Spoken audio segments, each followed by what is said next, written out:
tardes, yo soy Paola Bello y yo les voy a hablar un poco sobre lo que es el diagnóstico organizacional. Empezaría citando el libro del señor Darío Rodríguez, en el cual nos brinda la información de que el diagnóstico se trata como de un proceso de mucha observación, donde tiene una persona determinada donde se va a dar cuenta de las experiencias, de los procesos y la manera de operar de una organización.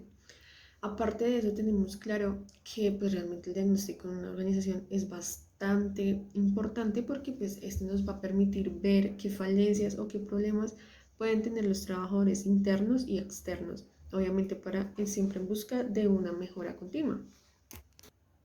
Con la ayuda de un diagnóstico organizacional, toda empresa podrá identificar cómo están sus procesos, cómo están tanto la satisfacción de sus trabajadores y ver también cómo esas pequeñas cosas que no funcionan y pues claramente con el diagnóstico eso lo va a poder encontrar. Se considera muy importante este diagnóstico en unas empresas porque pues van a encontrar y ver cómo está su estado actual, perdón. Entonces van a ver cómo están sus finanzas, cómo está su personal. Hablando de personal, entramos pues, a recursos humanos. Cómo está su administración, su manera de procesos, si están incurriendo en algún tema que no deberían y tratar de corregirlo siempre desde un punto profesional y siguiendo unos subprocesos que realmente pues ya mi compañera les irá contando. Bueno, posterior a esto, ahora diré sobre un poco de los requisitos que se necesitan para implementar un diagnóstico organizacional. Como primer punto, tenemos que realmente para iniciar todo proceso debemos contar con un respaldo de cambio tanto del cliente interno como del cliente externo.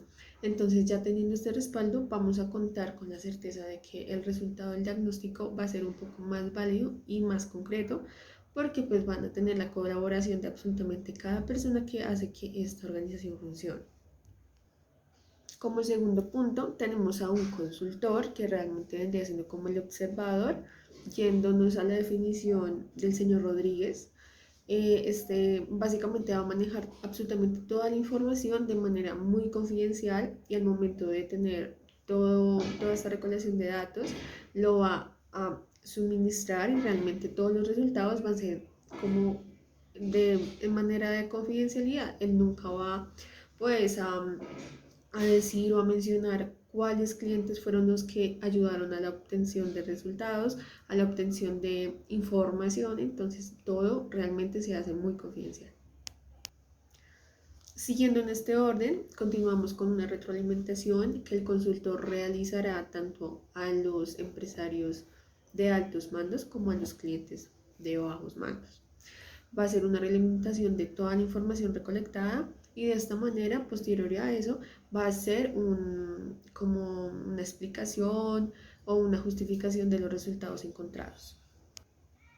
Por último punto tenemos el éxito o el fracaso del diagnóstico. Esto se fija, como les he venido diciendo, de la colaboración de cada persona y realmente se va a tener muchísimo más acceso a información si cada persona está dispuesta a colaborar. Entonces, básicamente se basa este punto en eso, en la manera de colaboración, la manera de obtención de información.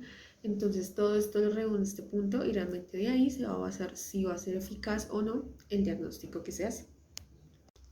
Y por último, mencionaría algunos elementos importantes para el diagnóstico organizacional. Aquí los dividí como en tres puntos que me parecieron bastante importantes. El primero sería como la generación de toda la información, ¿no? Entonces aquí encontramos el proceso de recolección de datos, la metodología de cómo se hizo, todo el uso de información, tanto si se usaron entrevistas, cuestionarios, encuestas, cada instrumento se encuentra como en este ítem. Luego de eso, también nos habla un poco como la estabilidad informática que tiene la organización. Entonces, esto va a brindar al consultor un poco más de información clara y estable de una manera muchísimo más organizada y pues un control total que debe llevar la empresa, perdón, para que realmente al momento de hacer el diagnóstico la información esté ahí y no falte o sea un vacío de información que realmente podría entorpecer el diagnóstico. Luego tenemos a la organización de información, era lo que les hablaba anteriormente.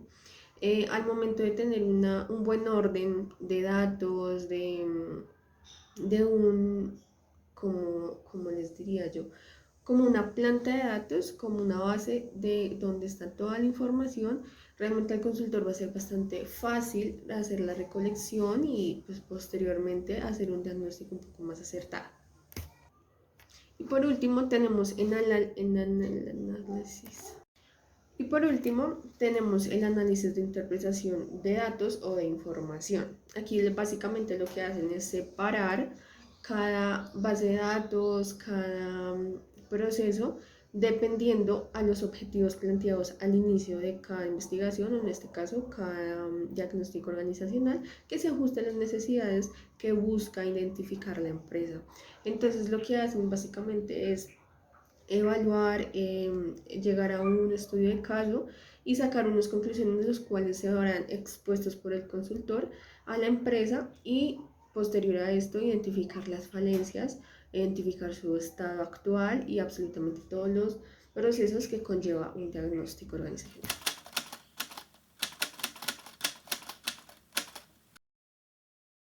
Para tener un diagnóstico organizacional con éxito, hay que seguir una serie de pasos. La primera es que antes de iniciar el proceso de diagnóstico, el cliente tiene que estar dispuesto al cambio y tener compromiso en ello.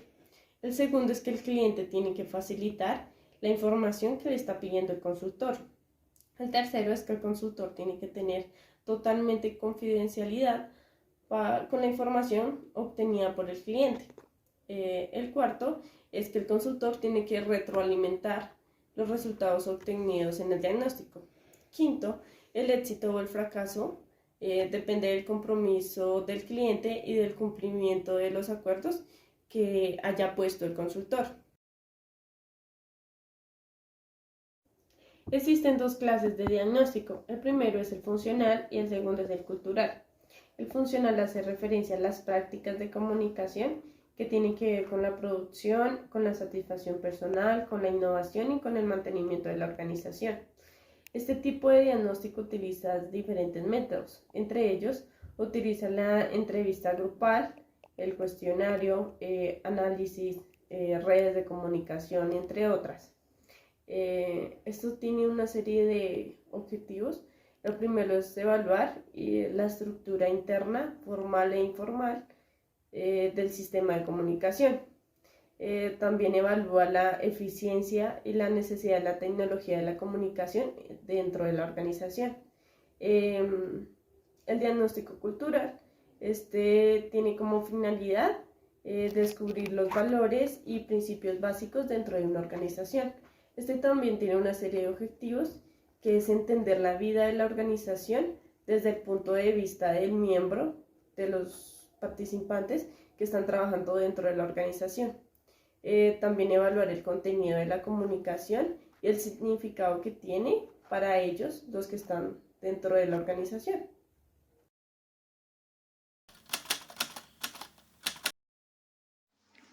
La evaluación en psicología organizacional es un proceso mediante el cual el psicólogo extrae conclusiones respecto a los problemas de una persona, su inteligencia, su rendimiento, su capacidad de concentración y trabajo, sus rasgos de personalidad, entre otras. Pues normalmente se realiza por medio de una aplicación de una serie de test. El profesional encargado de realizar la evaluación psicológica, además de poseer un conocimiento de las técnicas que va a instrumentar, debe tener en cuenta los siguientes aspectos. El primer aspecto es el perfil del puesto, ¿sí? Es como la tarea y competencias que el candidato deberá desarrollar. En segundo aspecto, determinar cuáles son las técnicas psicométricas adecuadas según el puesto que el candidato va a cubrir. El tercer aspecto es cómo tener la idea clara del perfil de la empresa, de qué modo va a trabajar, cuál es la idiosincrasia, es lo que se define como cultura organizacional. En general, en las pruebas psicotécnicas laborales se evalúan aspectos cognitivos que se asocian como a la capacidad intelectual y a los aspectos de la personalidad relacionados con el área laboral. También se suele evaluar memoria, capacidad de atención y concentración, de planificación, tipo de inteligencia, entre otras. En lo referente a la personalidad, se evalúa autonomía, capacidad de liderazgo, impulsividad, capacidad de integración y de trabajo en equipo. Tolerancia a la presión y a la frustración, estabilidad emocional, sentido común, relación con la autoridad y nivel de producción. Por último, nosotros hacemos como un informe final donde se evalúen las convergencias y recurrencias en cada test y entre los diferentes test. Se correlaciona y se entrega la información. El informe debe ser claro, evitando tecnicismos. También debe como definir visiblemente el nivel de adecuación del candidato a puesto a cubrir. Debe expresar información sobre los potenciales a desarrollar y anticipar aspectos cognitivos o negativos o de riesgo. Bueno, a continuación vamos a seguir hablando de evaluación. La evaluación es un proceso sistemático que mejora la competencia de sus equipos de personas, evaluando su desempeño y eficiencia para obtener los resultados deseados. Que comienzan con el establecimiento de expectativas de realización como lo son metas, indicadores de competencias y comportamientos, proporcionando información valiosa sobre el desempeño de sus empleados. Primero, una de las más importantes también es vincular a la persona a un cargo. La segunda es el entrenamiento. Tercero, los incentivos por buen desempeño. Cuarto, mejorar la relación entre jefes y empleados. Quinto, autoperfeccionamiento del empleado. Sexto, estímulo para mayor productividad. Sin embargo, se considera que de todas las anteriores mencionadas, una de las más importantes es la retroalimentación que obtiene el empleado mediante el proceso.